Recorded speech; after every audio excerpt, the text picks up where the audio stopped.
जनपद मुजफ्फरनगर के मीरापुर उपचुनाव में कानून व्यवस्था को दृष्टिगत फोर्स डिप्लॉयमेंट कर दिया गया है। हमारे यहाँ टोटल 151 पोलिंग सेंटर्स हैं।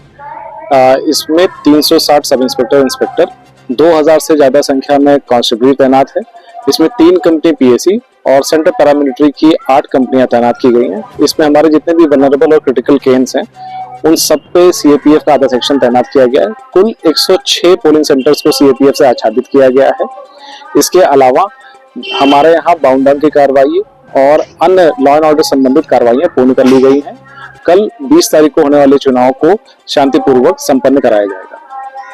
अभी तक तो हम लोग सुनते थे कि लखनऊ और दिल्ली वाले इंजन टकरा रहे हैं आपस में। जो लोग बारीकी से राजनीति को समझते होंगे वो जानते होंगे कि दिल्ली और लखनऊ में इंजन टकरा रहे हैं और उस टकराने के तमाम उदाहरण हैं। अभी तक सरकार अपना डीजीपी नहीं अपॉइंट कर पाई है क्योंकि दिल्ली का इंजन किसी और को चाहता है, यूपी का इंजन किसी और को चाहता है, इसीलिए कार्यवाहक आपके पास है। अभी तक फुल डीजीपी नहीं बन पाए हैं और अभी तो हम लोगों ने हाल ही में देखा है कि इनके अब तो नारे भी टकराने लगे हैं। पहले इंजन टकरा रहे थे, अब इनके नारे टकरा रहे हैं। और सच्चाई तो ये है कि जो लोग समाज में अपने नारे के माध्यम से बारूद बिछा रहे थे उन्हें खुद पता लग गया है कि उनकी कुर्सी हिलाने के लिए लोग कुर्सी तक सुरंग बना रहे हैं। बताओ, उनके अपने लोग ही नारे पर एक दूसरे को डपट रहे कि नहीं डपट रहे? बताओ। और सच्चाई तो ये है, सच्चाई तो ये है कि जो डिप्टी साहब हैं वो अपने मोबाइल पर दिल्ली का गाना बजा रहे हैं।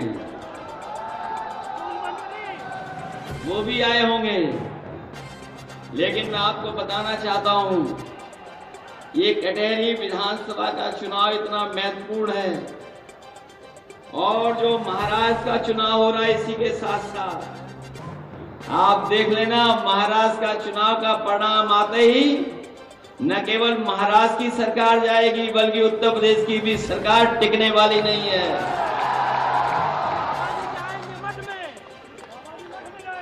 ये टिकने वाली नहीं है।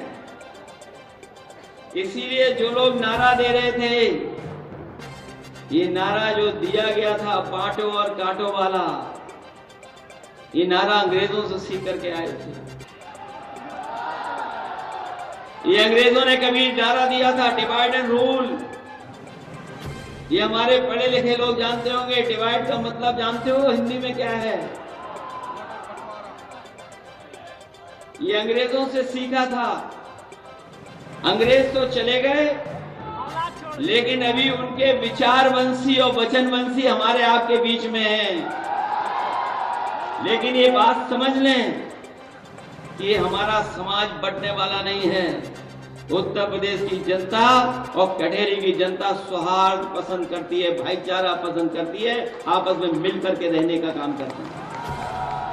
और सच्चाई तो ये है, जब से पीडीए का नारा हम लोगों ने दिया है, मैं अपने इन कार्यकर्ताओं को बधाई दूंगा। ये सरकार वाली गलती न करें। सरकार को पीडीए में भी डीएपी दिखाई दे रही है। कैसी सरकार है सोचो आप। उन्हें पीडीए में भी डीएपी दिखाई दे रही है। पीडीए को कुछ नहीं दिया, अब डीएपी भी छीन ली किसानों से। अभी तक तो हम कहते थे ये बोरी में चोरी कर रहे हैं, अब तो पूरी की पूरी बोरी उठा ले जा रहे हैं। ढूंढने का काम होगा। चर्चा इस बात पर ना हो कि लोगों को मदद की बुनियाद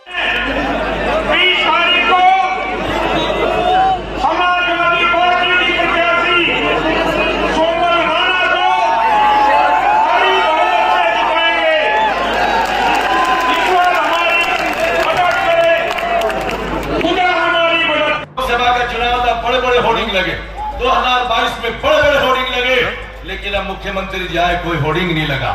इसलिए कि वो प्रस्ताव में नहीं है कि मोरने के मील को बढ़ाया जाए, सिर्फ मोरने के और मीरापुर के लोगों को धोखा देने का काम करते, इससे ज्यादा कोई काम नहीं करते। हार्दिक अजीज जिला अध्यक्ष और सम्मानित मंच, सामने बैठी हुई मीरापुर की मुअज़्ज़िज़ जनता, ये चुनाव बहुत ही अहम और बहुत ही महत्वपूर्ण चुनाव। दरमियान में कानपुर के विधायक स्वामी अभिवेश जी, हमारे सल्तना के विधायक जनाब अब्दुल फरदान जी, और हमारे दरमियान में नूरपुर के विधायक जनाब राम अवतार सैनी साहब। हमारे इंजन को हटा देगा, इसलिए कि पहले ही छोटे इंजन और बड़े इंजन में लड़ाई चल रही है। दोस्तों, राष्ट्रीय अध्यक्ष जी ने एक नारा दिया था पीडीए का, और उस पीडीए के नारे ने यह काम किया कि 37 विधायक सांसद समाजवादी पार्टी के बने और 6 सांसद कांग्रेस के बने। जो उत्तर प्रदेश के मुख्यमंत्री कहते थे कि 80 तो यूपी से ही, वह आधे से भी कम रह गए। आज पूरे उत्तर प्रदेश के अंदर हालत यह है कि 9 सीटों पर समाजवादी पार्टी जीत रही है, और इंशाअल्लाह हम मीरापुर भी जीत रहे हैं। अभी मुख्यमंत्री आए थे, मोरने फिजा कायम होगी, जो लहर उठेगी वो आवाज पूरे उत्तर प्रदेश के अंदर सुनी जाएगी, और ये चुनाव तय करेगा कि उत्तर प्रदेश के अंदर आने वाला मुस्तकबिल, आने वाला कल किसका होगा। मैं तो सिर्फ अपनी बात को शॉर्ट करते हुए, मुख्तसर करते हुए इतनी बात कहना चाहूंगा कि हमें कह देना चाहता हूं कि एक विधायक से नहीं तो सरकार बनेगी, नहीं सरकार गिरेगी, लेकिन 2027 के लिए आप लोगों को दिशा निर्देश जरूर मिलेगा। इसलिए आप लोग ये मन बना लेना, आप ये लोग मन बना लेना कि यहां से समाजवादी पार्टी का प्रत्येक कार्यकर्ता जीतेगा, अखिलेश यादव जी जीतेंगे, यहाँ पर संगठन के लोग जीतेंगे, कादिर राम की पुत्र वधू जीतेगी। इसी में हमारा आपका सम्मान है। यदि हम समाजवादी सोच विचारधारा के व्यक्ति हैं तो आप लोगों को 5 दिन मेहनत करनी है। हमने 5-10 साल से लट खाए हैं, हमें 5 दिन और टेढ़ी मेहनत करनी है। इस टेढ़ी मेहनत का रिजल्ट आने वाली 23 तारीख को आप मिल जाएगा। इसलिए मैं आपसे कह देना चाहता हूं कि हजारों सैकड़ों साल पहले यदि हुकूमत मिलती थी वो तीर और तलवारों के बल पर मिलती थी। यदि आज हुकूमत मिलती है तो आपकी वोट और सपोर्ट से मिलती है। हजारों सैकड़ों साल पहले यदि एक राजा पैदा होता था वो एक राजा रानी के पेट से पैदा होता था। अगर आज कोई राजा पैदा होता है तो आपकी वोट से पैदा होता है।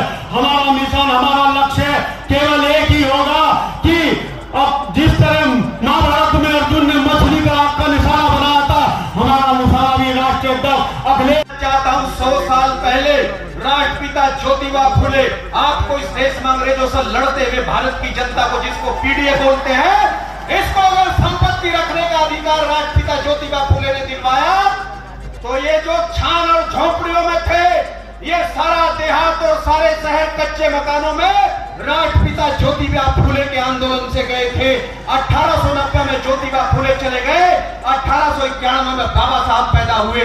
बाबा साहब डॉक्टर अंबेडकर ने ज्योतिबा फुले की किताब गुलामगिरी को पढ़ लिया 17 साल की उम्र में। उनके दिमाग में इतनी जल्दी थी कि अमेरिका की कोलंबिया यूनिवर्सिटी में जो अंग्रेज भी अमेरिका में पीएचडी 8 साल में करते हैं, उस पीएचडी को उन्होंने 2.5 साल में पूरा किया, क्योंकि उनके दिमाग में जल्दी ये थी कि मैं भारत में जाऊं और जाकर के ज्योतिबा फुले ने जो इसमें लिखा है इसकी ग्राउंड तैयार करके भारत में एक असली आजादी का आंदोलन खड़ा करूं, और वो इस देश में आए। और उसकी बदौलत इस देश के अंदर हजारों सालों से 3000 से ज्यादा समय तक इस देश में जो लोग जिनको पिछड़ों के नाम पर, जिनको भारत की।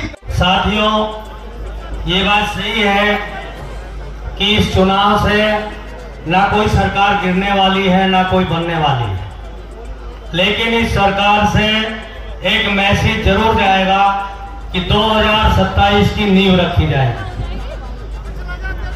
और भारतीय जनता पार्टी के लोग जितना झूठ बोलते हैं शायद ही किसी और पार्टी के लोग बोलते हैं। काम आज तक पूरे प्रदेश में जितना काम समाजवादी पार्टी की सरकार में हुआ, जितनी सड़कें बनी, जितने पुल बने, मेट्रो बनी, अगर गिनवाने लगे तो सुबह से शाम तक हो जाओ, उनके पटरोड़े भी सिंगवाई नहीं गए। इन्होंने केवल समाजवादी पार्टी की सरकार में किए गए कार्यों पे अपना पत्थर लगवाने का काम किया और यहाँ मीरापुर में खास तौर से केंद्र रहा इस चीज का, यहाँ नफरत फैलाने का काम किया। साथियों, कोई घर हो, कोई देश हो, कोई जिला हो, कोई परिवार हो, वो लड़के भिड़ के झगड़ा करके कभी तरक्की नहीं कर सकता। समाजवादी पार्टी के आदरणीय राष्ट्रीय अध्यक्ष अखिलेश यादव जी और समाजवादी पार्टी के प्रत्येक बच्चा, प्रत्येक कार्यकर्ता, प्रत्येक नेता इस बात के लिए वचनबद्ध है कि उत्तर प्रदेश में अमन हो, शांति हो, इस देश में अमन और शांति हो। और जब अमन और शांति होगी तभी देश की तरक्की होगी, प्रदेश की तरक्की होगी।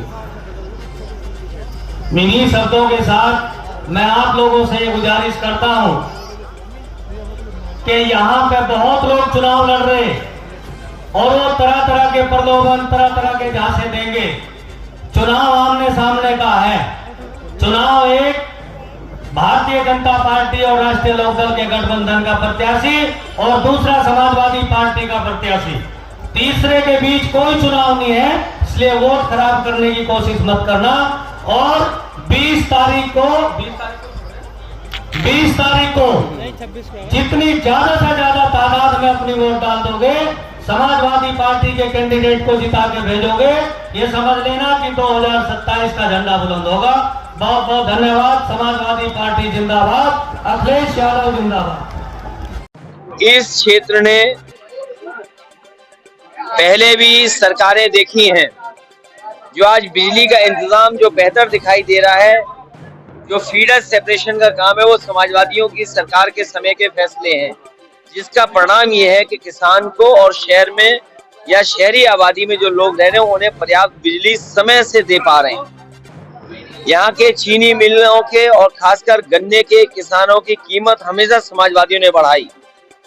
मोरना चीनी मिल की कैपेसिटी बढ़े, सरकार बोल के तो चली गई, लेकिन मोरना चीनी मिल की कैपेसिटी कैसे बढ़ेगी उसके बजट के लिए इंतजाम कोई नहीं किया। लेकिन समाजवादी पार्टी जीतेगी, सदन में अभी आवाज उठाएगी, सरकार को घेरेगी और सरकार बनने पर कैपेसिटी जैसे कई चीनी मिलों की क्षमता बढ़ाई थी उस हिसाब से बढ़ा करके करेंगे।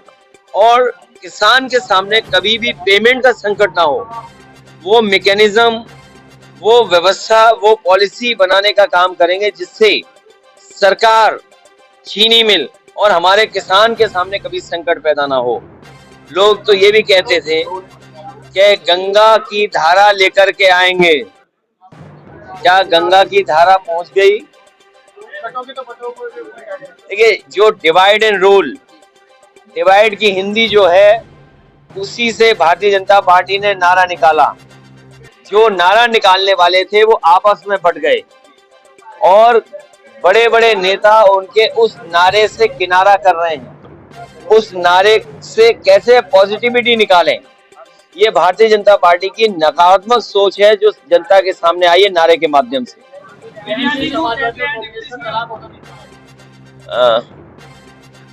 उनके बारे में इसलिए नहीं बोलना है, समाजवादियों से मलाई खा करके गए।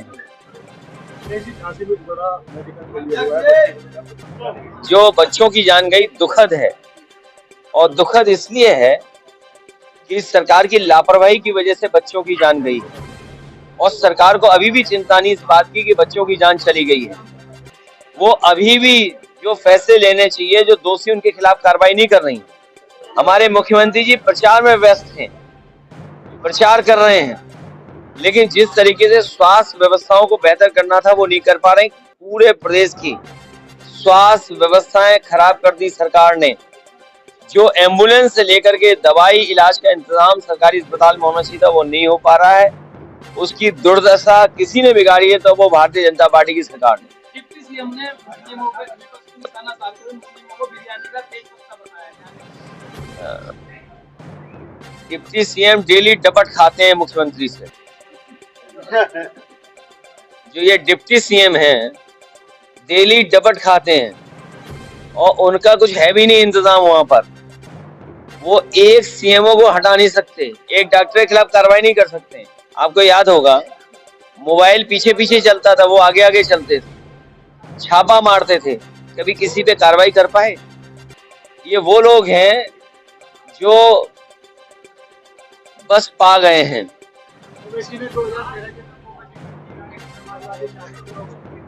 समाजवादी पार्टी हमेशा भाईचारा बना रहे, भाईचारा के पक्ष में है। ओवैसी ने बोला है कि अखिलेश यादव अपने परिवार का आरक्षण बढ़ाते हैं कि अपने परिवार के लोगों को चुनाव लड़वाते हैं। आखिरकार सबको घबराहट समाजवादी पार्टी की पीडीए के नारे से क्यों है?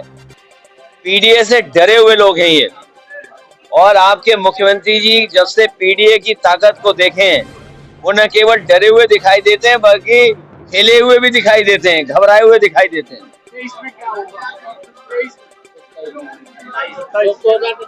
27 में जो 24 का परिणाम आपने देखा, जो 24 का परिणाम देखा उससे बेहतर परिणाम होगा। भारतीय जनता पार्टी की सरकार जाने वालों में से है, इनकी सरकार जाएगी। एनडीए नकारात्मक लोगों का गैंग है, उन लोगों का है जो स्वार्थी हैं।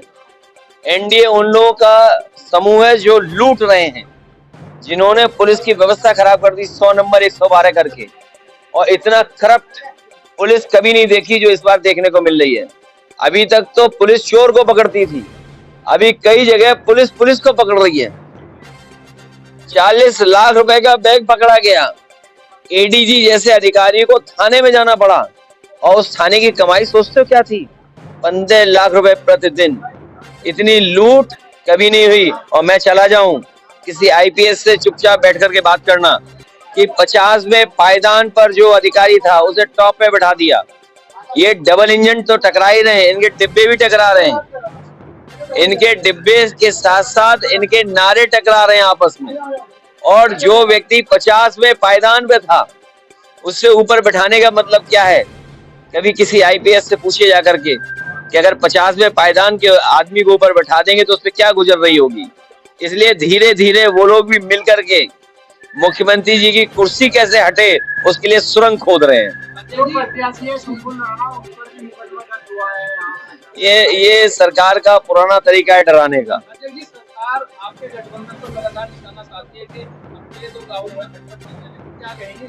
ये ऐसी खटपट है जो उनकी खटिया खड़ी कर देगी। धन्यवाद। मुजफ्फरनगर के मीरापुर विधानसभा क्षेत्र में होने वाले उपचुनाव 2024 चुनाव प्रचार के आखिरी दिन ऑल इंडिया मजलिस-ए-इत्तेहादुल मुस्लिमीन पार्टी के राष्ट्रीय अध्यक्ष असदुद्दीन ओवैसी के ककरौली में चुनावी सभा को संबोधित किए जाने के दौरान ओवैसी अपने प्रशंसकों के बीच खुद को घिरता देखते हुए नजर आए और कार से उतरते ही मंच पर पहुंचे। इस दौरान एक सेल्फी बॉय ओवैसी के पीछे मंच के ऊपर तक पहुंचा और सेल्फी ली। वही बैरिस्टर ओवैसी ने फोटो क्लिक कर रहे युवक की तरफ देखा तो युवक मंच से नीचे उतर गया। मुस्लिम समाज में ओवैसी के फायर ब्रांड नेता के रूप में पहचान को लेकर मुस्लिम समाज में मुस्लिमों की वोट साधने को लेकर चुंबक पैदा कर दी है। वहीं अपने संबोधन में मंच से गरजते हुए सीएम योगी के बयान पर पलटवार करते हुए कहा कि बांटोगे तो कटोगे, क्या तुम बोल सकेंगे? याकूब मंसूरी को बोलो बटोगे तो कटोगे। देश के प्रधानमंत्री याकूब मंसूरी को बुलाकर कहेंगे एक है तो सैफ है, किसके खिलाफ नारे लगाए जाएंगे, किसके खिलाफ जहर फैलाया जाएगा।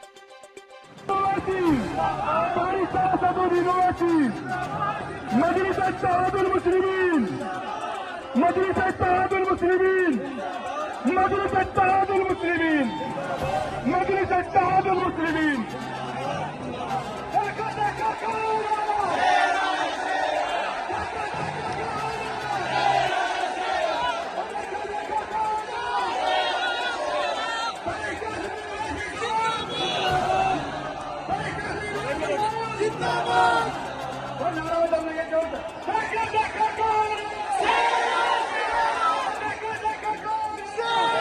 बुलाकर उसके सामने बोल सकोगे बटोगे तो कटोगे? बोलोगे इत्तेलात, क्या तुम बोल सकोगे कि बटोगे कटोगे? याकूब मंसूरी को बोलो। क्या देश के प्रधानमंत्री याकूब मंसूरी को बुलाकर बोलेंगे एक है तो सेफ है? किसके लिए नारे लगाए जा रहे हैं? किसके खिलाफ जहर फैलाया? आपका परिचय? मैं चंद्रवीर चौधरी एडवोकेट। मान्य जी, कल मीरापुर विधानसभा क्षेत्र में उपचुनाव का मतदान होने वाला है। क्षेत्रीय मतदाताओं के लिए क्या संदेश देना चाहेंगे? मैं क्षेत्रीय मतदाताओं के लिए ये संदेश देना चाहूँगा कि ये हमारे लोकतंत्र का महापर्व है और सभी क्षेत्र के जितने भी वोटर हैं उन्हें ज़्यादा से ज़्यादा तादाद में यह है मतदान करना चाहिए। इस महापर्व में अपना यह मताधिकार का प्रयोग करते हुए सही प्रत्याशी को जिसे भी वे चाहे, सबका अधिकार है, तो वे उसे मतदान करें और उसे इस लोकतंत्र में जिताने का जो है वो प्रयास करें। अच्छा मान्य जी, देखा जा रहा है कि जब भी कोई चुनाव होता है तो हर बार सरकार द्वारा और आप जैसे जागरूक लोगों के द्वारा संदेश दिए जाने के बावजूद भी मतदान का परसेंटेज कम होता है, तो इसके लिए क्या आप सुझाव देना चाहेंगे? क्या कहना चाहेंगे कि किस तरह मतदान का परसेंटेज बढ़े? देखिए, जो मतदान होता है, मतदान वाले दिन ज़्यादातर जैसे कि हमारा एससी समाज है या मतलब जो भी है तो भट्टों में चले जाते हैं। तो मेरा सभी प्रत्याशियों से अनुरोध है, जो भी जिससे जुड़ा हुआ है वो उन्हें लाए किसी तरीके से प्रशासन की व्यवस्था कर सकता है। प्रशासन की नॉलेज में ये बात डालनी चाहिए कि भाई फिलहाल समाज यहाँ पे नहीं है, तो व्यवस्था कर दे कि उनकी जो आने जाने की व्यवस्था कर दे, वो अपना आकर के अपना मताधिकार प्रयोग करें।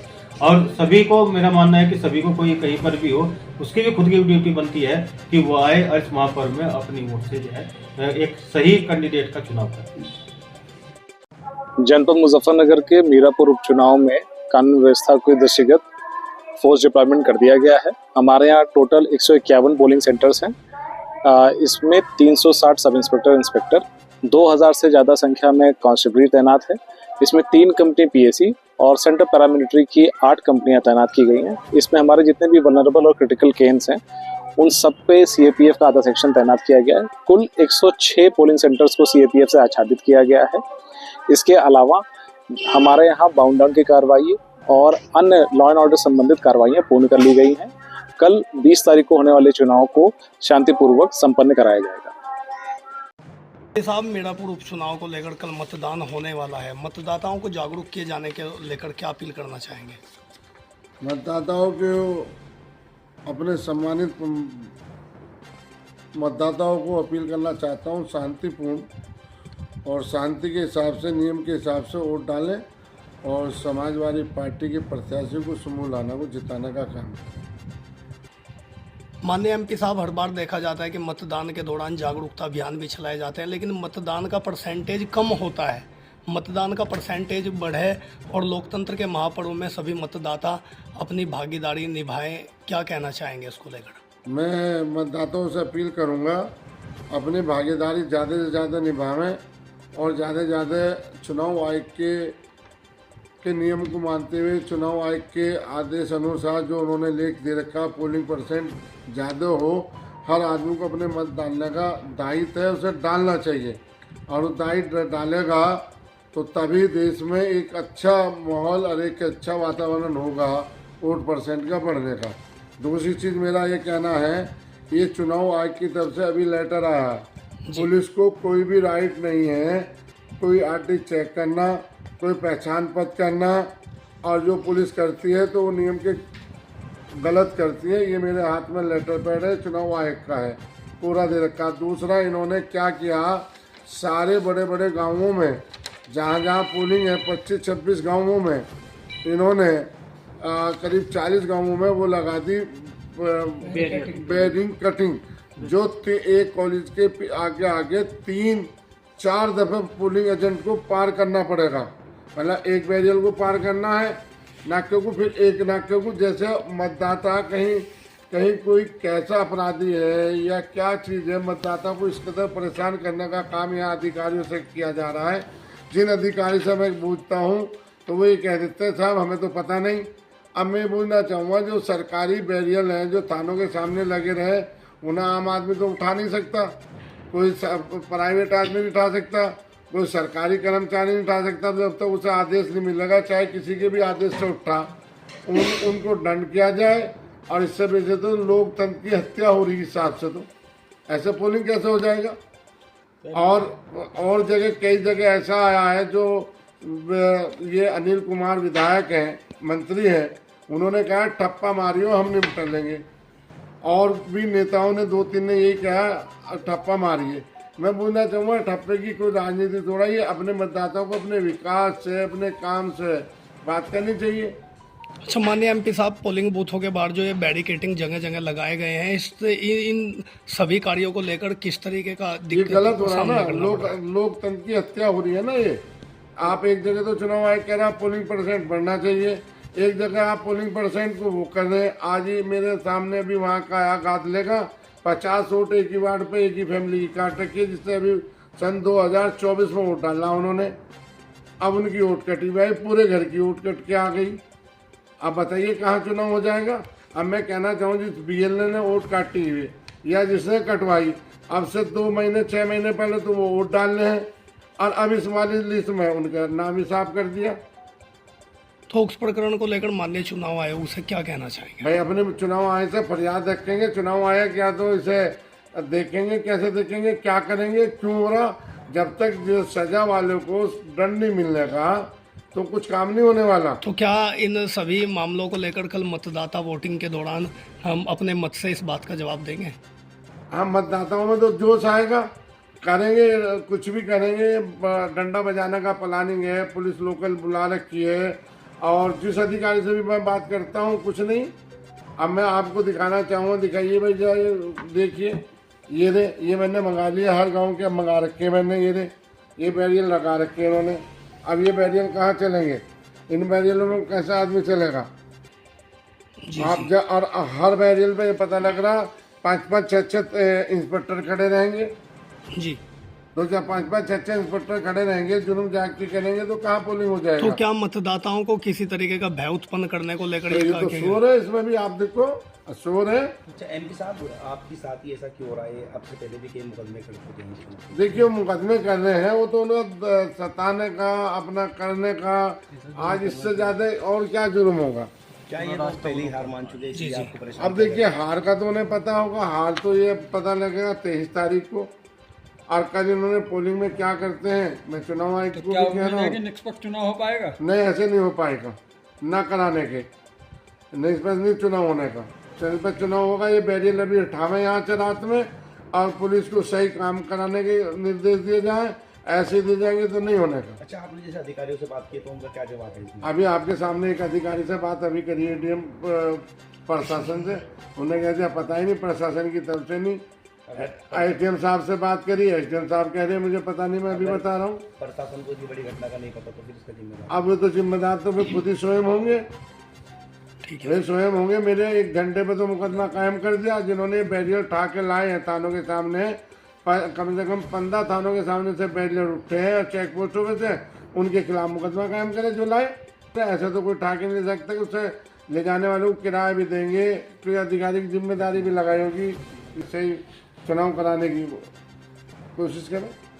चुनाव चिन्ह पसंद के सामने वाला बटन इतना दबा देना, इतना बड़ा दबा देना कि जो झूठे लोग आपके बीच आने का वादा करते हैं और नहीं आते हैं, वो कभी आपके बीच दोबारा आने की हिम्मत ना कर पाए। करेंगे इंशाल्लाह। बोला हमें और मुझे और आपको हमारे सदर को सुनना है। मैं अपनी बात यहीं खत्म करता हूँ। आप तमाम का बहुत बहुत शुक्रिया। अस्सलाम वालेकुम रहमतुल्लाहि व बरकातुहू। अब हमारे महबूब प्रत्याशी जनाब अरशद राणा साहब, मीरापुर विधानसभा से प्रत्याशी मजलिस इत्तेहादुल मुस्लिमीन जनाब अरशद राणा साहब।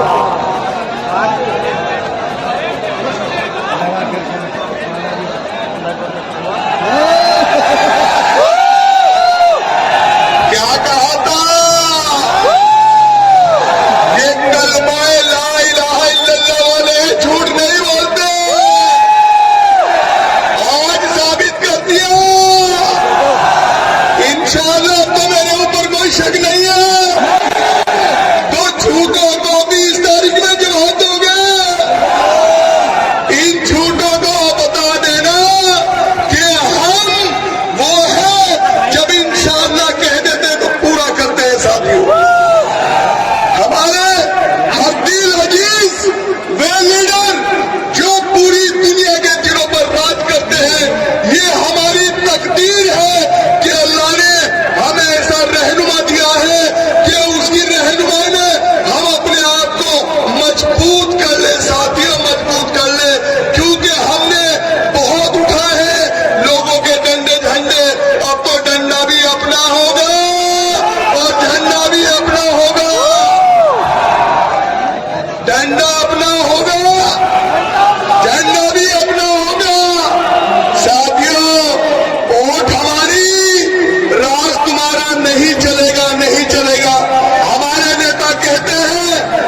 भी इज्जत करे।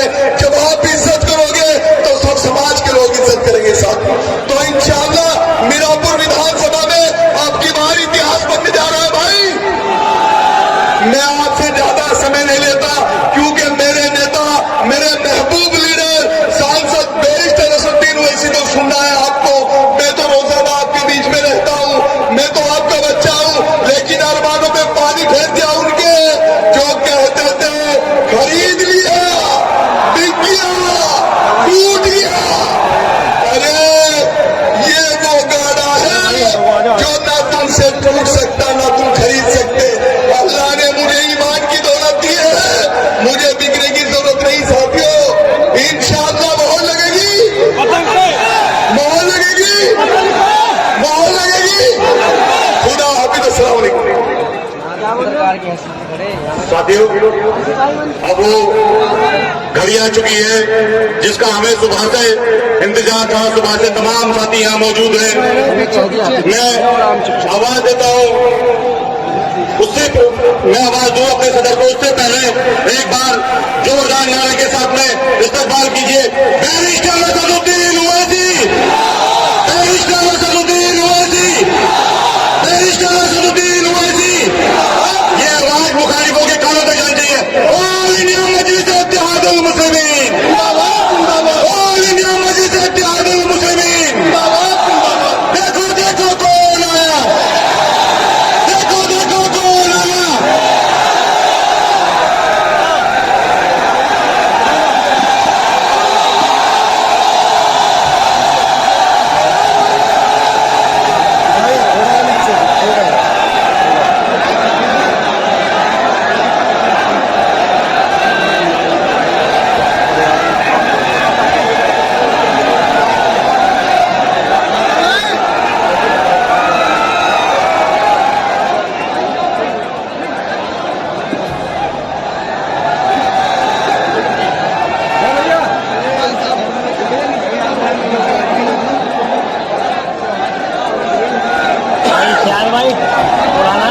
बिस्मिल्लाहिर्रहमानिर्रहीम। अस्सलाम वालेकुम व रहमतुल्लाहि व बरकातुहू। मोअज़्ज़िज़ हाज़िरीन इकराम, बुज़ुर्गान कौम और मिल्लत, मेरी इज़्ज़तदार माँ और बहनों, गयूर नौजवान साथियों, मंच पर जो हजरात बैठे हुए तशरीफ फरमा है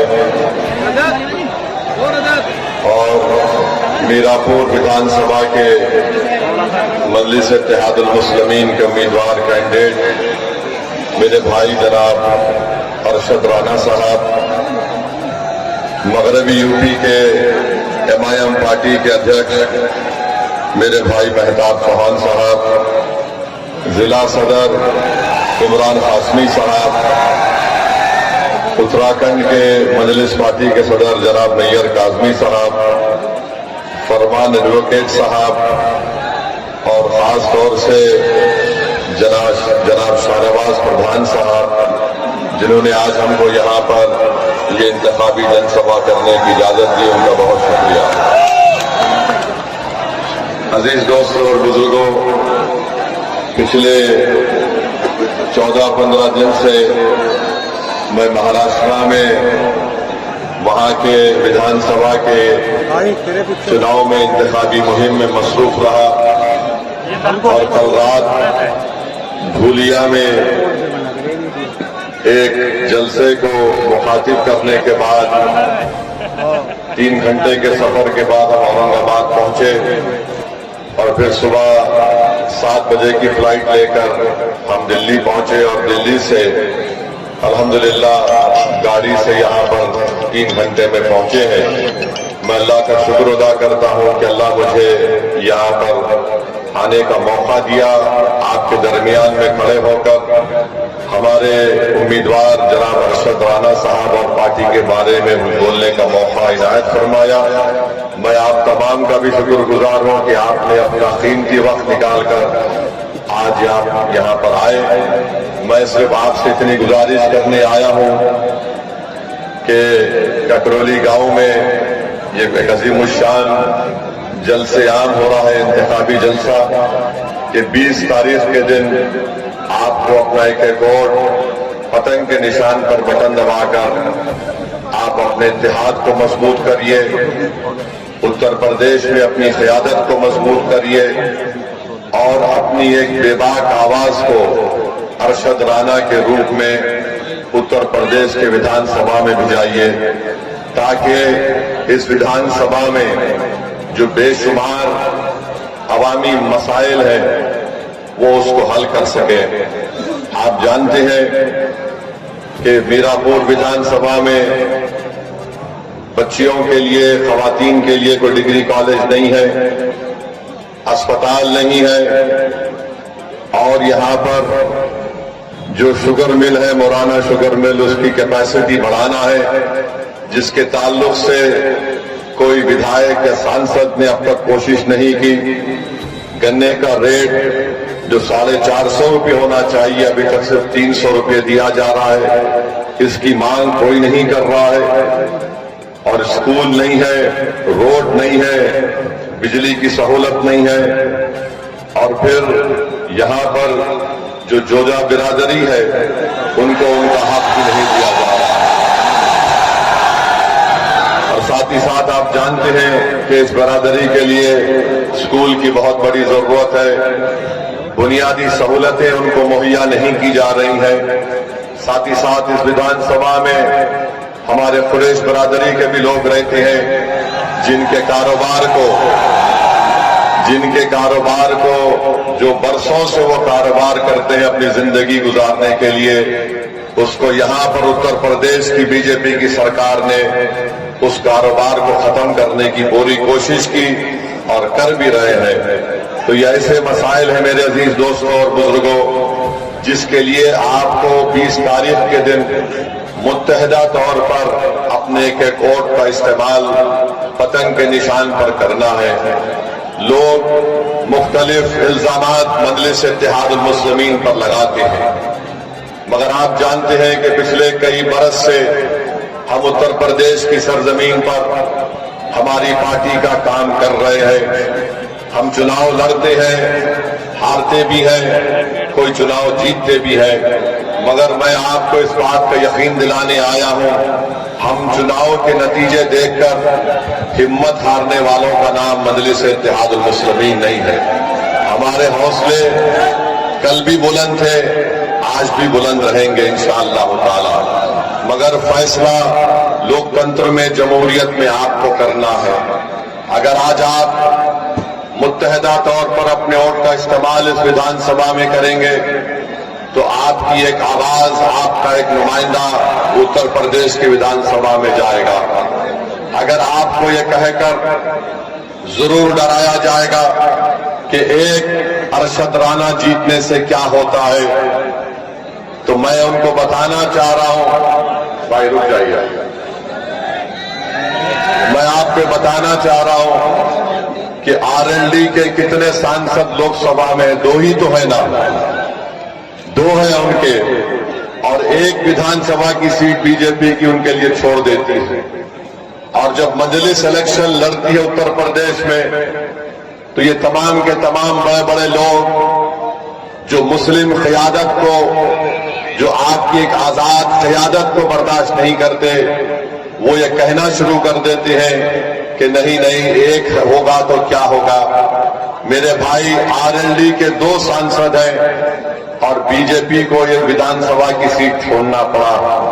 अगर उत्तर प्रदेश में मजलिस इत्तेहादुल मुस्लिमीन के 10 से 15 विधायक कामयाब हो जाते हैं, 2 से 3 सांसद अगर कामयाब हो जाते हैं, तो इसका फायदा किसको मिलेगा? इसका फायदा आप ही को मिलेगा, इंसाफ आपको मिलेगा, नाइंसाफी का खातिमा होगा, जुल्म का खातिमा होगा। ये बात हम बार बार आपके दरमियान में आकर कह रहे हैं कि भारत की लोकतंत्र में हर समाज के पास उसकी एक आवाज है, और जब तक आप उस आवाज को मजबूत नहीं करेंगे, उनको जिताएंगे नहीं, आपकी कोई तकलीफ दूर नहीं होगी। पिछले 4-5 महीने पहले पार्लियामेंट के चुनाव हुए। आज भारत की पार्लियामेंट में चाहे वह अपर कास्ट हो या बैकवर्ड क्लास हो, इनकी आबादी के लिहाज से उनके सांसद जीत कर आए हैं। अगर एक समुदाय है जिनके सांसद आबादी के मुताबिक नहीं जीत पाए हैं, तो भारत की सबसे बड़ी अल्पसंख्यक समाज मुसलमान है। इसका जिम्मेदार कौन है बताइए आप। इसके जिम्मेदार किसी हद तक हम भी हैं, जो हम डर जाती हैं कि नहीं अगर हम मजलिस को वोट देंगे तो बीजेपी जीत जाएगी। मेरे भाई, मैं आपसे ये कह रहा हूं, यकीनन बीजेपी को हमको रोकना है, मगर क्या हमारी जिंदगी की इब्तिदा खाली इनको रोकने में और फिर हमारी जिंदगी का खात्मा इनको रोकने में खत्म हो जाएगा? फिर हमारी आवाज कहां पर जाएगी? मिसाल के तौर पर मैं आपको बताने के लिए कह रहा हूं, आज भारत की पार्लियामेंट में नरेंद्र मोदी की हुकूमत ने एक वक्फ बिल का कानून, एक वक्फ बिल बनाने का कानून पेश किया। अगर मजलिस इत्तेहादुल मुस्लिमीन के कम से कम 3 MP होते, इम्तियाज जलील अगर औरंगाबाद से कामयाब हो जाते, अख्तरुल ईमान बिहार किशनगंज से कामयाब हो जाते, तो क्या मोदी इस तरह की हरकत करने के बारे में सोचते? और आप जानते हैं कि वक्फ बिल क्या है? ये जो वक्फ बिल नरेंद्र मोदी ने भारत के पार्लियामेंट में पेश किया, ये बिल ये कहता है कि कल अगर ये बिल कानून बनेगा तो कल कलेक्टर डीएम ये फैसला करेगा कि वाकई में ये मस्जिद वक्फ है या नहीं, ये खानका वक्फ है या नहीं, मदरसा वक्फ है या नहीं, या कब्रिस्तान वक्फ है या नहीं। और वक्फ यूजर को इस बिल में निकाल दिया गया है।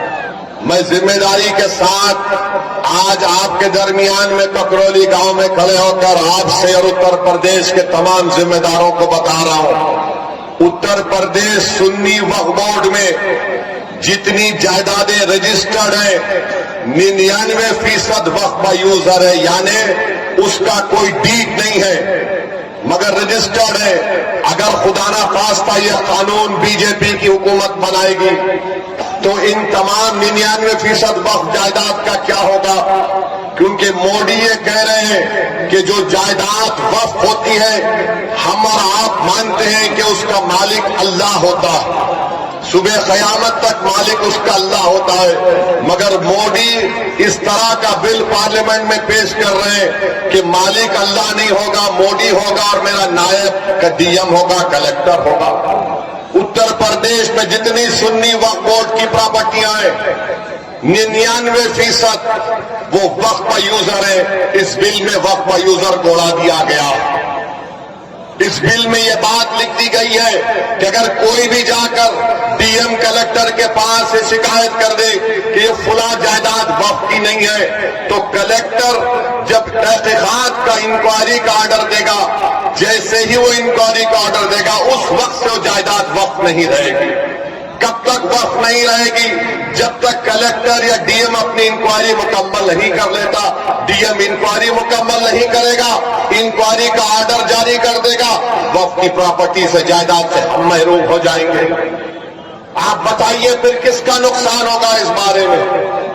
फिर उसमें बिल में लिख दिया गया कि उत्तर प्रदेश के आज वक्फ बोर्ड में उसका एक एक मेंबर रुकन सिर्फ मुसलमान बन सकता है।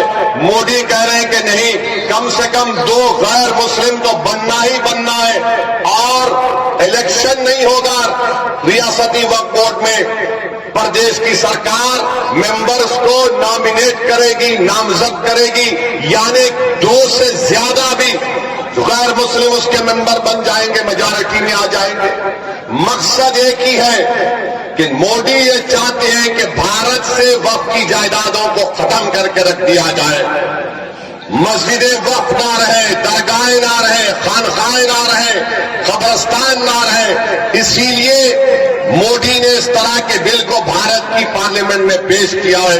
मैं आपको खबरदार कर रहा हूं, मैं आपको बाखबर कर रहा हूं, अगर आज आप नहीं जागेंगे, इस बिल के खिलाफ सदाए एहतजाज नहीं बुलंद करेंगे, तो याद रखिए हम अपनी वक्फ जायदादों को खो देंगे और बाद में रोने से कोई फायदा नहीं। अभी आप आपको उठकर एक मजबूत पैगाम देना है, और पैगाम देने का तरीका ये है कि 20 तारीख को जब आप वोट डालने जाएंगे तो आप इसलिए भी पहला अपना वोट इस्तेमाल करेंगे ताकि मोदी को मालूम हो जाए कि हम इस वक्फ बिल को कबूल नहीं करते जो हमारी मस्जिदों को छीनना चाहता है। हम मीरापुर से आरएलडी को हराएं ताकि जयंत चौधरी को मालूम हो जाए कि आप हमारे वोट हासिल नहीं कर सकते जब तक कि आप वक्फ बिल की मुखालिफत में जयंत चौधरी नहीं खड़े हो जाएंगे। तो क्या आप इस वक्फ बिल के खिलाफ वोट देंगे 20 तारीख को? क्या आप अपनी मस्जिद दरगाहों को खानखाहों को बचाएंगे?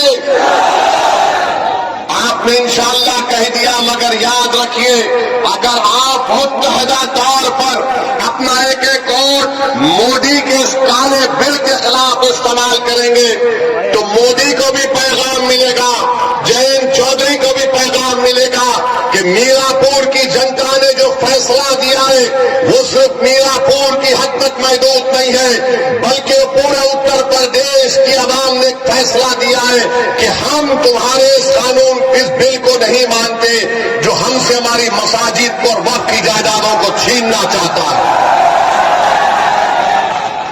अब जब वक्फ का बिल पेश हो रहा था पार्लियामेंट में, कौन खड़े होकर मौसर तरीके से संविधान की दफा 25-26 का हवाला देकर उसकी मुखालिफत में कौन खड़ा हुआ वो पार्लियामेंट के रिकॉर्ड में मौजूद है। दूसरे पार्टी के लोग भी खड़े हुए, समाजवादी के नेता अखिलेश यादव भी खड़े हुए, बिल के बारे में बोलने के बजाय वो कोई और दास्तान सुना रहे थे, वो कोई और ही दास्तान सुना रहे थे। तो मेरे अजीज दोस्तों और बुजुर्गों, याद रखिए अगर आप मौजूदा हालात में अपने वोट से अपने नुमाइंदों को कामयाब नहीं करेंगे तो जो बरसों से हमारा इस्तेसाल चल रहा है वो जारी और सारी रहेगा। अगर एमआईएम पार्टी जीतती है तो यहां पर भारत की जमहूरियत मजबूत होगी, गरीबों और मजलूमों को एक आवाज मिलेगी, क्योंकि आपने समाजवादी को कभी वोट दिया, कभी बसपा को वोट दिया, कभी आरएलडी को वोट दिया। आप सिर्फ वोट देते हैं मगर आपकी आवाज कोई नहीं उठाता, कोई आपके लिए लड़ने के लिए तैयार नहीं होता। मैं आपको बता रहा हूं, आप याद रखिए फैसला तो आपका है, जमहूरियत है, आप जिसको चाहे और दे दें, मगर अगर आप इस बार भी इस डर में आ जाएंगे कि नहीं नहीं ये अरशद राना जीतेगा या नहीं जीतेगा, मेरे भाई जब जंग करना है जमहूरियत में तो जंग खूब तरीके से करनी चाहिए। हमारा मामला यह है कि जंग करने से पहले हम नतीजे पर पहुंच जाते हैं, जंग करने से पहले हम नतीजे पर पहुंच जाते। अरे हम हार गए तो कैसा? अरे मेरे भाई मिसाल दे रहा हूं समझाने के लिए, बुरा मत मानिए। 70 साल से वो फलस्तीनी गाजा और मगरबी किनारे में लड़े जा रहे हैं, मर रहे हैं। 40,000 अब तक मर गए, 12 लाख बेघर हो गए, लाखों लोग बेघर हो चुके हैं, मगर उनके हौसले को देखो, वो डर नहीं रहे बल्कि मुकाबला कर रहे हैं। क्यों मुकाबला कर रहे हैं? क्योंकि इजराइल एक जालिम मुल्क है, इजराइल एक जालिम मुल्क है और वो जालिम मुल्क गजा में नस्ल कशी कर रहा है। मगर एक मिसाल देने के लिए आपको बता रहा हूं। दूसरी बात मैं आपके सामने ये अर्ज करना चाह रहा था कि यहां पर अंसारी बरादरी बहुत बड़ी तादाद में है, उनका कारोबार पूरा का पूरा ठप होकर रह गया, कोई नहीं पूछता। आप देखते जाइए बीजेपी क्या कर रही है। जो भी अल्पसंख्यक समाज के लोग अपने हाथ और खून पसीने की कमाई से अपनी जिंदगी गुजारते, उनकी कारोबार को, उनके बिजनेस को खत्म कर दिया जा रहा है, मगर कोई आवाज उठाने वाला ही नहीं, कोई लड़ने वाला ही नहीं। चुनाव आ गया तो सब आ जाते हैं कि भैया को जिताओ, दरी बिछाओ, अपनी जवानी को कुर्बान करो, उसके बाद हम ही मरते हैं, उसके बाद हम ही मरते हैं।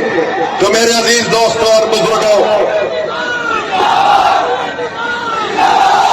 मेरे भाई आप सुनिए, हाँ जिंदा है, आप भी जिंदा है, हम भी जिंदा है। हम और आप जब तक जिंदा है उस वक्त तक कयामत नहीं आने वाली, अल्हम्दुलिल्लाह। अब आप तीसरी जो अहम बात हम आपको बताना चाहते हैं, यहां पर आप जानते हैं कि मजलिस पार्टी जब लड़ रही है तो मुझे बताया गया कि हस्बे आदत, हस्बे रिवायत हमारे जो सियासी मुखालिफीन है वो बोलना शुरू कर दिए, भाजपा का फायदा हो जाएगा, भाजपा का फायदा हो जाएगा। कहां से फायदा होगा मुझे बताओ। अच्छा, यहां पर एक और विधानसभा में उत्तर प्रदेश में चुनाव हो रहा है, करहल में हो रहा है। करहल में बीजेपी का उम्मीदवार कौन है? अखिलेश के भाई धर्मेंद्र का बहन वही लड़ रहा है। तुम अपने परिवार को नहीं रोक सकते और तुम आकर यहां पर मीरापुर में कह रहे हो कि मजलिस लड़ रही है तो फुलां को फायदा हो जाएगा। अरे तुम्हारे भाई का बहन भी लड़ रहा है, यानी तुम्हारे परिवार हर पार्टी में बैठकर मलाई और गुलाब जामुन खा लेंगे और हमको वोट ना दे कोई, ये कैसे होगा बताइए आप। और अहम बात मैं आपको याद दिला रहा हूं, 2012 सितंबर ये मुजफ्फरनगर जिले में आता है। अखिलेश यादव मुख्यमंत्री थे, मुजफ्फरनगर का फसाद हुआ। आजादी के बाद सबसे ज्यादा अल्पसंख्यक समाज के मुसलमान अगर बेघर हुए 50,000, इसी अखिलेश यादव जब मुख्यमंत्री थे बेघर हुए थे। जो खेतों में रह रहे थे, पर्दों के टेंट में रह रहे थे, और यही अखिलेश यादव मुख्यमंत्री थे जब 50,000 लोग बेघर हो गए थे।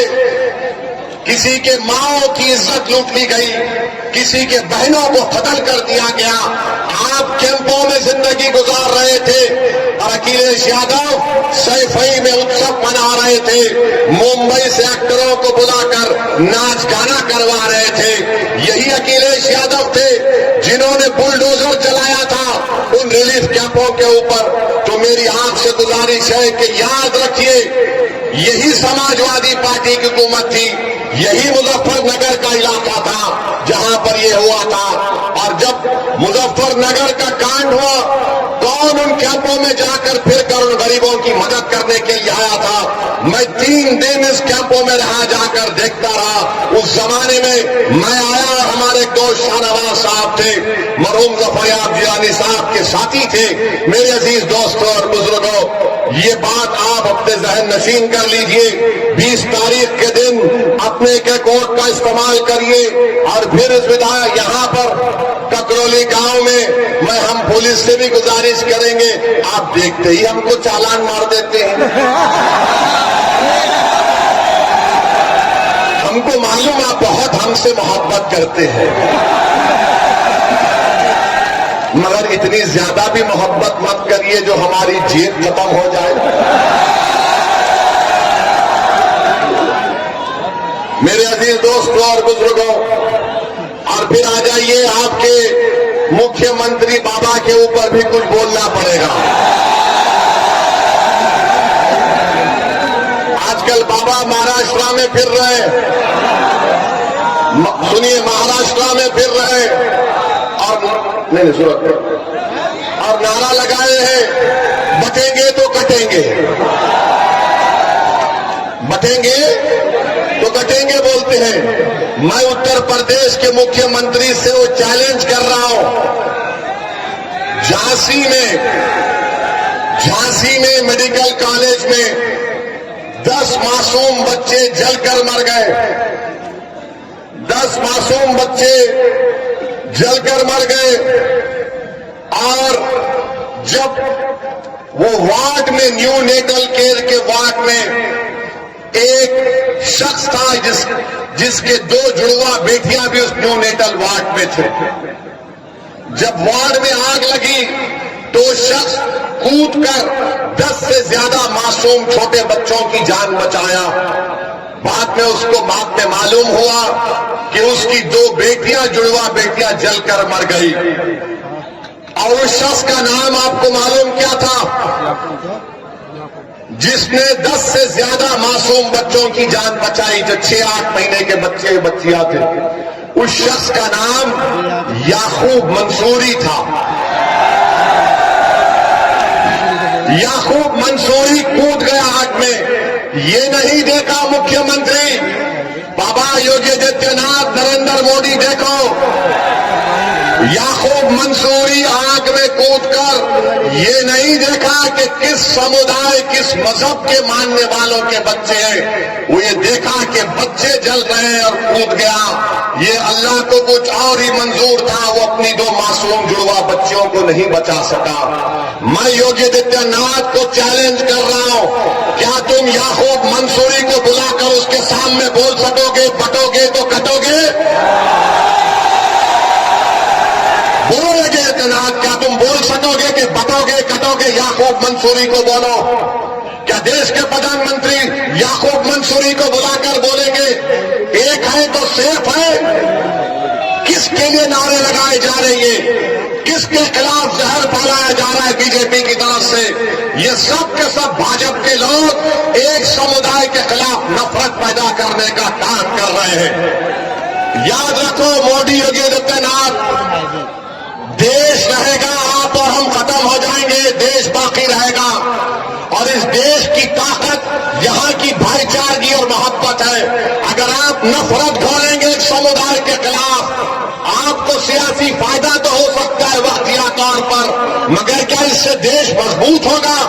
बटेंगे और कटेंगे का मतलब क्या है बताओ हमको। अरे बांग्लादेश में जो हुआ, तुम शेख हसीना को क्यों रखे भारत में बुलाकर? उसको भी भगा देते हैं। बांग्लादेश से भाग कर शेख हसीना आ गई, मोदी जी बोले आ जाओ मेरी बहन, यहां पर रह जाओ। और हमको योगी बोल रहे बटेंगे तो कटेंगे।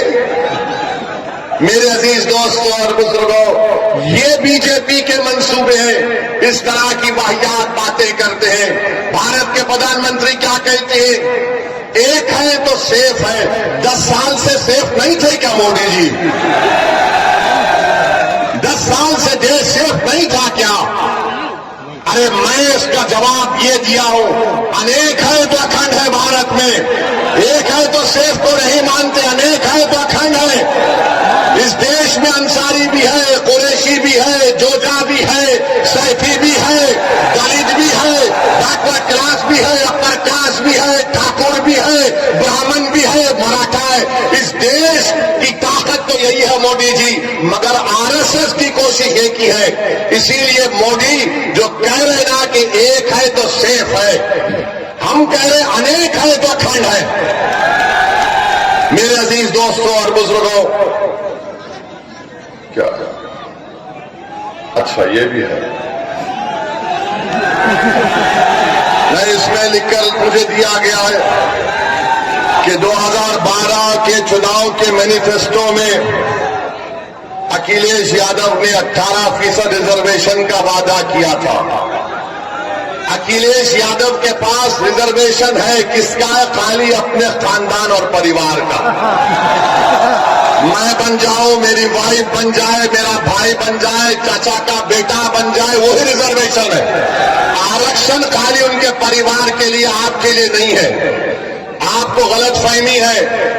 ये समाजवादी कभी भी आपका कोई काम करने वाली नहीं है, मगर आप ये समझते हैं कि क्या करें, मजबूरी है।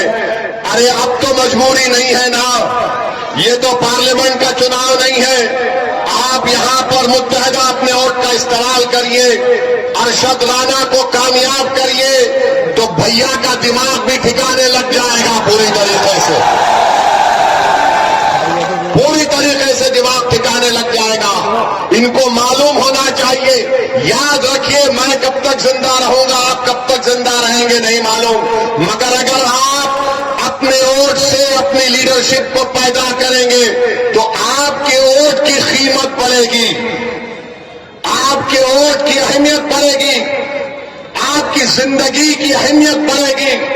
आपके इन बेरोजगार नौजवान बच्चों का मुस्तकबिल के बारे में सोचने पर मजबूर हो जाएंगे। इबादत गाहों की हिफाजत होगी, मगर आप सिर्फ वोट डालते रहेंगे तो इनको मालूम कि सिर्फ डराओ इन लोगों को, ये डर कर वोट दे देंगे। असदुद्दीन ओवैसी आज ककरौली मीरापुर विधानसभा में आकर कह रहा है कि अरशद राणा को डर की बुनियाद पर नहीं, उम्मीद की बुनियाद पर बटन दबाइए। डरने की जरूरत नहीं है मेरे भाई। मौत एक मर्तबा आती है, 2 मर्तबा नहीं आएगी मौत। हर कोई जो इस दुनिया में आएगा जाएगा, चाहे वो प्रधानमंत्री हो या मुख्यमंत्री हो या ओवैसी हो, सबको जाना है इस दुनिया से। मगर जब जाएंगे तो हम अपनी विरासत में क्या छोड़कर जाएंगे? क्या हम अपनी विरासत में जायदाद को छोड़कर जाएंगे, खेत को छोड़कर जाएंगे, बैंक बैलेंस छोड़कर जाएंगे? हम अपनी विरासत में अपने नेक अमाल छोड़ेंगे, नेक औलाद छोड़ेंगे और सियासी शऊर छोड़ेंगे, मिल्लत का इत्तेहाद छोड़ेंगे, अपने नुमाइंदों को लीडरशिप बनाकर छोड़ के जाएंगे। ये विरासत आपको याद रखना है। तो मेरे अजीज दोस्तों और बुजुर्गों, आपको डरने और घबराने की जरूरत नहीं है। 20 तारीख के दिन आप लोग अपने घर से निकलकर अपना एक वोट का इस्तेमाल करिए।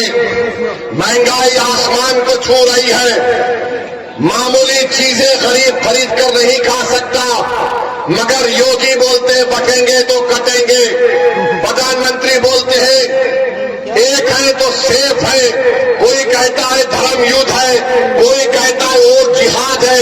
अब ये और जिहाद कहां से आ गया मुझे नहीं मालूम, लव जिहाद कहां से आ गया नहीं मालूम। और हम मोदी को और योगी को बोल रहे हैं, अब तुम अपनी जबान से बुलडोजर का तो नाम लेके बताओ। वो बुलडोजर के बारे में योगी और मोदी नहीं बोलेंगे, क्योंकि सुप्रीम कोर्ट ने कह दिया कि जिस प्रदेश में, जिस भारत के हिस्से में बुलडोजर इस्तेमाल होता है वो अनकॉन्स्टिट्यूशनल है। वो वहां की स्थिति को दिखाता है कि क्या वहां के हालात है। सुप्रीम कोर्ट ने यह भी कह दिया कि अगर कोई गवर्नमेंट का अधिकारी बुलडोजर लेकर आएगा तो सुप्रीम कोर्ट ने कहा कि वो हमारे अहकामात का उल्लंघन कर रहा है, उसकी नौकरी चले जाएगी। तो बाबा तुम्हारा बुलडोजर चला गया, तुम बुलडोजर लेकर आएंगे, सुप्रीम कोर्ट तुमको सुप्रीम कोर्ट में कंटेम्प्ट की नोटिस देगा। 15 दिन का टाइम देना पड़ेगा। 15 दिन के टाइम से पहले बुलाकर बात करना पड़ेगा, रिकॉर्ड करना पड़ेगा, उसकी सुनवाई करना पड़ेगा। कितने गरीबों के घर को बुलडोजर से तोड़ दिया गया। सुप्रीम कोर्ट ने कहा कि क्या ये नजारा अच्छा है कि लोग अपने घर को जब बनाते हैं, अपनी जिंदगी की खून पसीने की कमाई से बनाते हैं, लोग बेघर हो जाते हैं, आसमान के नीचे खड़े रह जाते हैं। अरे कितना जुल्म इन लोगों ने किया। मुझे यकीन है कि अल्लाह उन बेजुबानों का आवाज, जो तकलीफ उन बेजुबानों ने उठाई, अल्लाह इंसाफ करेगा। जो बुलडोजर से हुकूमत कर रहे हैं, इंशाअल्लाह ताला तुम्हें शिकस्त भी होगी तो बुलडोजर की तरह तुमको शिकस्त होगी। आज इख्तिदार तुम्हारे पास है, अरे सत्ता किसी के पास रहने वाली नहीं है। बीजेपी वालों, इंदिरा गांधी भी यही समझती थी कि मैं हूं, मगर इंदिरा गांधी चले गई, दूसरे आते हैं। आज योगी और मोदी यही समझते हैं कि हम हैं तो भारत है। नहीं, भारत इनसे बड़ा है, देश उनसे बड़ा है, संविधान उनसे बड़ा है और इस देश की जनता इन तमाम नेताओं से बड़ी है। मेरे अजीज दोस्तों और बुजुर्गों, मैं आपसे फिर से अपील कर रहा हूं कि आप मजलिस इत्तेहादुल मुस्लिमीन का साथ दीजिए। आप जानते हैं कि बुढ़ाना में नबी करीम सल्लल्लाहु अलैहि वसल्लम के शान में किसी ने अनाज शराब पकने की कोशिश की तो क्या कोई लाल टोपी पहनने वाला गया था? कोई लाल टोपी पहनने वाला गया था? यही हरा कपड़ा डालकर जाने वाले मजलिस इत्तेहादुल मुस्लिमीन के लोग थे। हमारे 19 लोग जेल को गए, मगर हम जब जेल को जाते हैं तो हम बोलते हैं कि ससुराल में गए। और ये तो हजरत यूसुफ अलैहिस्सलाम की सुन्नत भी है। बड़े बड़े लोग जेल को गए और जब जेल से निकले तो तो बड़े नेता बने, मगर भैया जेल को नहीं जाते। आजम खान जेल को चले गए, अब्दुल्ला जेल को चले गए, मगर भैया नहीं जाएंगे। भैया के बारे में बोलेंगे रे दरी बिछाओ जवानी कुर्बान। अब मालूम हुआ कि आज रोड शो करने आ रहे हैं। अखिलेश, आपने गलत टाइम लिया यहां पर आने का। अच्छा, मालूम हुआ कि भैया ने कहा कि अब शेर के धार के सामने कुछ नहीं कर पाएंगे, तो कैंसिल कर दिए वो। तो इसका मतलब समाजवादी चुनाव हार चुकी है, मान चुकी है। आप ये बात समझ लीजिए। तो आप 20 तारीख के दिन अपना एक और पतंग के निशान पर बटन दबाएंगे इंशाअल्लाह।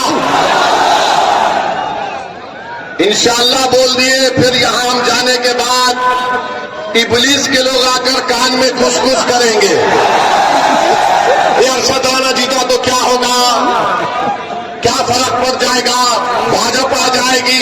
अरे भाई, भाजपा आई मेरी वजह से नहीं आई, इन लोगों की वजह से भाजपा आई है। हम क्या, अच्छा यहां पर यहां का सांसद आरएलडी का है नहीं है? आरएलडी का है ना, बिजनौर के। आपने वोट दिया, किसको दिया? आपने आरएलडी को तो वोट नहीं दिया ना। कितनों ने नहीं दिया बताओ? अच्छा, आप ये बोलेंगे हमारे भाषण के बाद ओवैसी आएगा तो आरएलडी बीजेपी जीत जाएगी। मेरा जवाब यही है कि हाँ, मैं भारत में बैठकर कमला हैरिस को हरा दिया और ट्रंप को जिता दिया, और क्या बोलो, मैं जिम्मेदार हूं। यानी हम यहां पर बैठ जाते नहीं है। ये इनके कांग्रेस के एक नेता बोले हाँ ओवैसी लड़ता नहीं है, मगर उसकी भाषण का इतना असर होता है कि हम हार जाते हैं। मेरे भाई, ये सब बहाने हैं। कोई जीत हार चुनाव है, कोई जीतेगा तो कोई हारेगा। आपसे हम अपील करने आए हैं कि मुत्तहदा तौर पर 20 तारीख के दिन आप लोग अपना एक वोट का इस्तेमाल करिए, पतंग के निशान पर बटन दबाइए, उत्तर प्रदेश में मजलिस-ए-इत्तेहादुल मुस्लिमीन को मजबूत करिए। आपके पास एक बेहतरीन कैंडिडेट अरशद राणा आपके सामने है। समाजवादी पार्टी के भी उम्मीदवार हैं, उनके परिवार से उनके बड़े लोग यहां पर सांसद भी रहे हैं, मगर उन्होंने इस विधानसभा के लिए क्या काम किया आप मुझसे बेहतर जानते हैं। मैं आपसे सिर्फ यही अपील करने आया हूं। एक लंबा सफर करके आपसे आया हूं, महाराष्ट्र से निकलकर आज वेस्टर्न यूपी के इस इलाके में सिर्फ इसलिए आया हूं ताकि आपके दरमियान में खड़े होकर मैं अपनी दिल की तकलीफ को अपने जबान के जरिए तुम्हारे सामने बयान कर सकूं। मैं इसलिए आया कि नाइंसाफी का जिक्र तुम्हारे सामने कर सकूं। मैं इसलिए आपके दरमियान में आया मेरे बुजुर्गों, मेरे गयूर नौजवानों, ताकि हमारी आवाज उत्तर प्रदेश के विधानसभा में गूंजे। एक मर्तबा आप मजलिस के उम्मीदवार को कामयाब कर दीजिए और देखते जाइए कि आपके मसाइल कैसे हल होते हैं। वरना याद रखिए, ये समाजवादी और बीजेपी एक सिक्के के दो रुख हैं, एक सिक्के के दो रुख हैं। मैं करीब से देख चुका हूं इनको। ये चाहते हैं कि मानते हैं कि मजबूर है, ये कमजोर है, इनको डराओ ये डर जाएंगे। आपको डरने और घबराने की जरूरत नहीं है। जब दलित समाज का, सुनिए, जब मोदी पार्लियामेंट में खड़े होकर बोलते हैं कि भारत का सबसे बड़ा बैकवर्ड क्लास का नेता मोदी है, अखिलेश कहते हैं कि हम समाजवादी जरूर हैं मगर हमारा परिवार यादव परिवार, बहुजन समाज है, दलितों की बात करती है, बाबा है, बोलते नहीं है मगर ठाकुरों को प्रमोट करते हैं। हर समाज अपना नेता बना चुकी है और आप लोग सिर्फ सोच रहे हैं कि क्या करें क्या करें। अरे करना कुछ भी नहीं है, उनको देखो, अपने अरशद को कामयाब करो और कुछ भी करना नहीं है। अगर आप सोचते रहेंगे, डरते रहेंगे, मेरे भाई 70 साल हो चुके हैं, 18 लोकसभा के चुनाव हो चुके हैं, हम हम कब तक सोचते रहेंगे? अरे एक मर्तबा अपने दिल की आवाज को सुन लो। तुम बंद कमरों में बैठकर तो बोलते हो कि ओवैसी हमारे तकलीफ को बयान करता है, ओवैसी पार्लियामेंट में लड़ता है। अरे मेरा लड़ना जरूरी है, मगर क्या तुम नहीं चाहते कि ओवैसी की तरह ऐसे हजार ओवैसी से बेहतर तुम्हारे नुमाइंदे विधायक और सांसद बनकर तुम्हारी लड़ाई लड़े? ये आपको फैसला करना है 20 तारीख को। बस यही चंद गुजारिशात मुझे आप तक कहना था। मैं यहाँ पर आया हूँ, आपका बेहद शुक्रिया। मैं आखिर में कुंदरकी की आवाम से भी माफी चाहता हूँ कि किसी टेक्निकल वजह से हमारे कैंडिडेट हाफिज वारिस के इंतखाबी मुहिम में शिरकत नहीं कर सका। मैं कुंदरकी की आवाम से भी अपील कर रहा हूँ कि हाफिज वारिस को आप वोट देकर कामयाब करिए। अच्छा, वहां पर जो बीजेपी के उम्मीदवार हैं,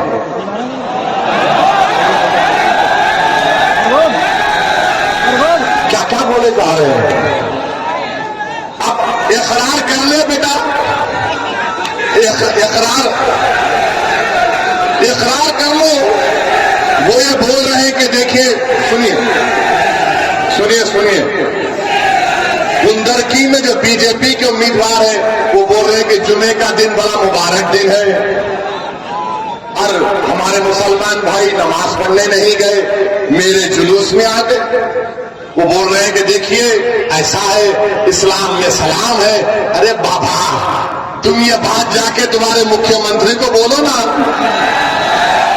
तुम ये बात जाके मोदी को बोलो ना, तुम ये बात जाके आरएसएस के मोहन भागवत को बोलो ना, मगर कुछ नहीं बोलेंगे।